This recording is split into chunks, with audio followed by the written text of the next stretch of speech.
L'info écho avec Capital.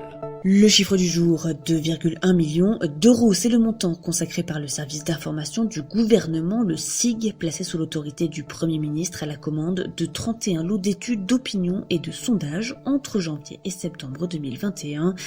Objectif, permettre au gouvernement de mieux cerner les préoccupations et les attentes des Français. Pour la députée LR Marie-Christine Dalloz, rapporteure spéciale de la Commission des finances à l'Assemblée nationale, ces moyens sont trop élevés, d'autant plus dans un contexte où le taux d'endettement public atteint un niveau historique. En 2020, le SIG avait commandé 42 études d'opinion pour un montant total de 2,6 millions d'euros. Les dépenses devraient être sensiblement similaires fin 2021. Plus de détails sur notre site. Le coup de gueule du jour risque d'être poussé par les retraités privés de l'indemnité inflation de 100 € promise par Jean Castex. Si le seuil de revenu maximal pour les salariés est de 2 000 € net, il diffère pour les pensionnés. La limite pour ces derniers devrait se borner à 1 943 € net, soit le plafond mensuel de revenus pour bénéficier d'une CSG à taux réduit.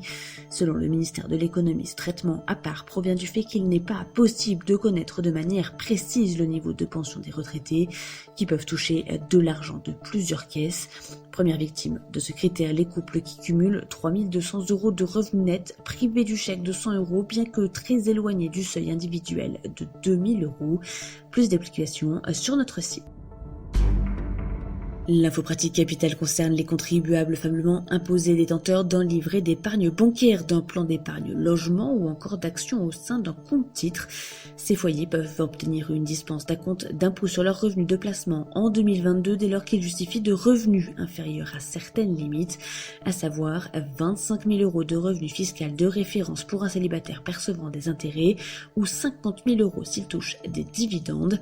En adressant une demande à leur établissement financier avant le 30 novembre 2021, ils seront exemptés du prélèvement forfaitaire obligatoire non libératoire de 12,8% et éviteront ainsi de devoir faire une avance au fisc et d'être remboursés plusieurs mois après.